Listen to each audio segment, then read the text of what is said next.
नमस्कार, SP9 special news मध्ये आपलं पुन्हा एकदा स्वागत। महाराष्ट्राच्या महिला व बालविकास मंत्री माननीय नामदार आदिती तटकरे यांनी गुरुवारी पद्मश्री डॉक्टर DY पाटील यांच्या निधनानंतर त्यांच्या निवासस्थानी जाऊन कुटुंबियांची सांत्वनपर भेट घेतली। तर पाहूया त्याची सविस्तर बातमी। या भेटीदरम्यान त्यांनी दिवंगत डॉक्टर पाटील यांच्या प्रतिमेस पुष्पहार अर्पण करून भावपूर्ण श्रद्धांजली वाहिली। तसेच कुटुंबियांशी संवाद साधत त्यांचे सांत्वन केले। यावेळी मंत्री आदिती तटकरे यांनी डॉक्टर DY पाटील यांनी शिक्षण, आरोग्य, सहकार आणि सामाजिक क्षेत्रात दिलेल्या भरीव योगदानाचा विशेष उल्लेख केला।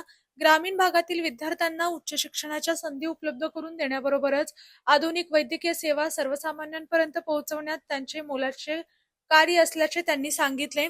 त्यांच्या दूरदृष्टीतून उभारण्यात आलेल्या शैक्षणिक संस्था, वैद्यकीय महाविद्यालये, रुग्णालये आणि विविध सामाजिक उपक्रमांमुळे लाखो विद्यार्थ्यांचे व नागरिकांचे जीवन समृद्ध झाले। त्यांच्या कार्याचा ठसा केवळ महाराष्ट्रातच नव्हे तर देश विदेशातही उमटल्याचे मंत्री तटकरे यांनी नमूद केले।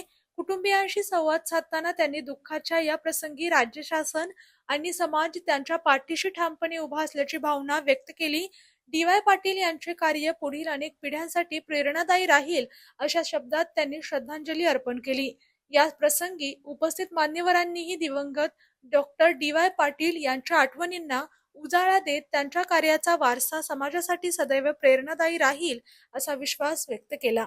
यानी अशाच स्पेशल न्यूज पाहण्यासाठी पाहत रहा SP9 Marathi, your time your news. धन्यवाद।